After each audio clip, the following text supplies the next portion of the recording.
যাত্রা জগতের একজন বলিষ্ঠ সংগঠক এবং নট্য কোম্পানি দলের কর্ণধার মাখনলাল নট্ট। যাত্রা ছিল তার রক্তে। তার পূর্বপুরুষের তৈরি করা নাগদত্ত সিংহরায় কোম্পানি একসময় পরিণত হলো নট্য কোম্পানি নামে। আর এই নট্য কোম্পানির প্রধান ভরকেন্দ্রই ছিলেন মাখনলাল নট্ট। দলের জন্য শেষ রক্তবিন্দু পর্যন্ত উৎসর্গ করেছিলেন তিনি। অনেক উত্থান পতনের সাক্ষী মাখনলাল নট্ট। আজকের ভিডিওতে আপনারা দেখবেন মাখনলাল নট্টের এক দুষ্প্রাপ্য সাক্ষাৎকার। 1929 সালে পূর্ববঙ্গের বরিশালের মাছরং গ্রামে বর্ধিষ্ণু নট্ট পরিবারে মাখনলাল নট্টের জন্ম হয়। পিতা ছিলেন যোগেন্দ্রলাল নট্ট, মাতা হেমলতা দেবী। বানুড়িপাড়া হাই স্কুল থেকে ম্যাট্রিক পাশ করেন মাখনলাল নট্ট। এরপর কলকাতার সিটি কলেজ এবং বঙ্গবাসী কলেজ থেকে পড়াশোনা সম্পন্ন করেন। এই সময় পর্বে ক্যান্সারে আক্রান্ত হয়ে মারা যান তার পিতা যোগেন্দ্রলাল নট্ট। কম বয়সেই পারিবারিক প্রতিষ্ঠান নট্য কোম্পানির হাল ধরতে হয় মাখনবাবুকে। সময়টা ছিল 1950-এর দশকের শুরু। মাখনলাল নট্টের যাত্রাদল পরিচালনার ক্ষেত্রে গুরু ছিলেন সূর্যকুমার দত্ত। আমাদের নট্য কোম্পানি এটা প্রায় পুরুষের যাত্রা পার্টি। এর প্রতিষ্ঠাতা বৈকুণ্ঠ নট্ট এবং আমার বাবার ঠাকুর দাদা। তারপরে আমার ঠাকুর দাদা, আমার বাবার নাম মথুরানাথ নট্ট। তারপরে এলেন আমার বাবা যোগেন্দ্রনাথ নট্ট। তারপরে আমি আসি। আমি 1948 থেকে ফরেজে পড়তে কলকাতায় আসি। সেই সময় পড়াশোনা সঙ্গে সঙ্গে আমি এখানেই থাকতাম। কিছু আমাকে কাজ করতে হতো ডাক্তার পার্টি। পরবর্তী ইয়েতে আমি 1952 থেকে এর সঙ্গে একেবারে ওতপ্রোতভাবে জড়িয়ে পড়ি। আমার প্রথম যে ছোটোবেলা আমি দেখেছি, ধরুন ছোটখানি বাবুকে দেখেছি, ওনার সঙ্গে আমাদের একটা পারিবারিক সম্পর্ক ছিল। তারপরে প্রভাত বসুকে দেখেছি, যারা এরা যাত্রায় এবার প্রভাত পুরুষ। তারপরে দর্শনী বাবুকে দেখেছি, তারপরে পিম্বল গাঙ্গুলিকে দেখেছি। এইরকম সব অভিনেতাদের আমি তাদের শৈশবকালে, কিন্তু তাদের যখন আমি অভিনয় দেখেছি কিছু মনে করে এসে কিছু তাদের সম্পর্কে একটা কি বলা, সেটা একটু আমার পক্ষে অসুবিধা হয়ে যাবে। মাখনলাল নট্টের জীবনযাত্রা ছিল বরাবরই সাধারণ। নট্য কোম্পানির স্বার্থ রক্ষায় এবং দলের শ্রীবৃদ্ধি ঘটানোয় সর্বক্ষণের চিন্তা ছিল তার। আত্মপ্রচার পছন্দ করতেন না তিনি। ইস্টবেঙ্গলের খেলায়ন্ত প্রাণ ছিলেন। ভীষণ একগুঁয়ে এবং জেদি স্বভাবের মানুষ ছিলেন মাখনলাল নট্ট। শ্রেষ্ঠত্বের আসন ছিনিয়ে নেবার জেদ চরম আকার ধারণ করেছিল তার মধ্যে।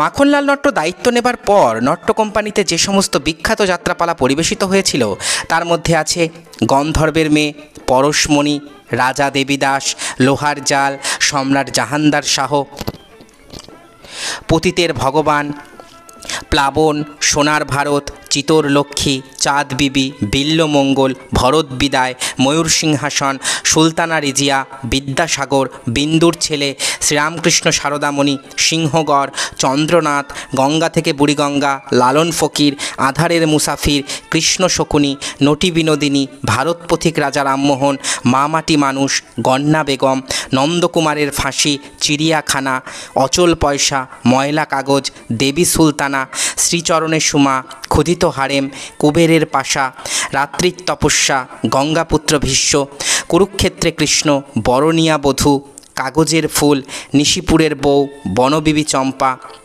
কৃষ্ণ ভগবান, বন্দি মুসাফির, ধর্মসিংহাসন, স্বর্গের পরের স্টেশন, অভিনয় নয়, আমি যুধিষ্ঠির, মানুষ অমানুষ, সূর্যমুখী রাত্রি, পুত্র ভিক্ষা দাও, নর্তকী জননী, বাঁচার ঠিকানা, সম্রাট ঔরঙ্গজেব, কে আমার আপন, একালের রাধা, নাম ভূমিকায়, পাথরের চোখ, কলির চাণক্য, সিংহবাড়ির বউ, ওজন করা ভালোবাসা, সত্যম শিবম সুন্দরম, আরও অনেক।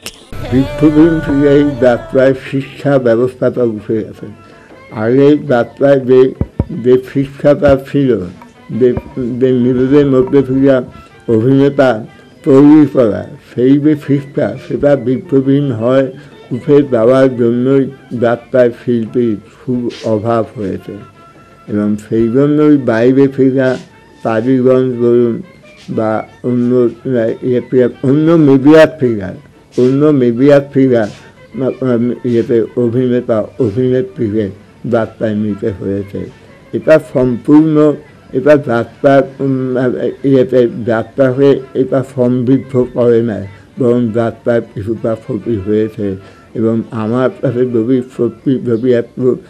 একটু খারাপ ভাষায় যদি বলতে হয়, তাহলে এবার বলতে হবে যাত্রার জটা মুছে গেছে। যাত্রা জগতে মাখনলাল নট্টের অবদানের শেষ নেই। নট্য কোম্পানিতে তার অনুগ্রহেই মহিলা শিল্পীদের আগমন ঘটে। নট্য কোম্পানির 2 নম্বর দল বৈকুণ্ঠ যাত্রা সমাজ তৈরি করে শিপ্রা মিত্র, ছন্দা চ্যাটার্জিকে নিয়ে তিনি নট্য কোম্পানি দলের প্রথম মহিলা শিল্পীর আগমন ঘটান।